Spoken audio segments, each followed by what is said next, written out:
మావోయిస్టుల శాంతి చర్చల ప్రతిపాదనకు కేంద్రం సానుకూలంగా స్పందించాలని అన్నారు మంత్రి సీతక్క.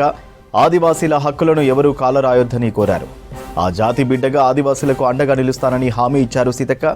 హైదరాబాద్ ప్రజాభవన్లో మంత్రి సీతక్కతో భారత్ బచావో సంస్థ ప్రతినిధులు గాదే ఇన్నయ్య, డాక్టర్ ఎంఎఫ్ గోపీనాథ్, జంజర్ల రమేష్ బాబు భేటీ అయ్యారు.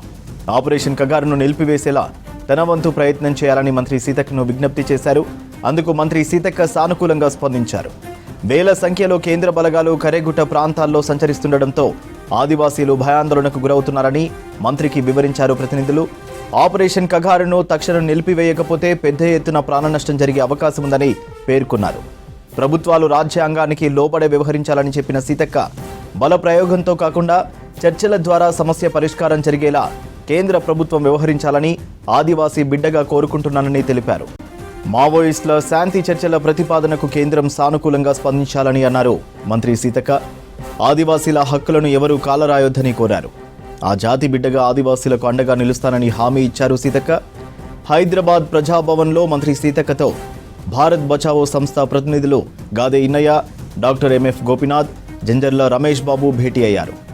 ఆపరేషన్ కగారును నిలిపివేసేలా తన వంతు ప్రయత్నం చేయాలని మంత్రి సీతక్కను విజ్ఞప్తి చేశారు.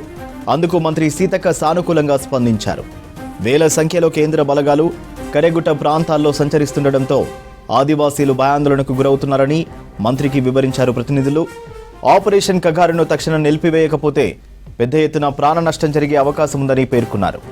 ప్రభుత్వాలు రాజ్యాంగానికి లోబడే వ్యవహరించాలని చెప్పిన సీతక్క, బల ప్రయోగంతో కాకుండా చర్చల ద్వారా సమస్య పరిష్కారం జరిగేలా కేంద్ర ప్రభుత్వం వ్యవహరించాలని ఆదివాసీ బిడ్డగా కోరుకుంటున్నానని తెలిపారు.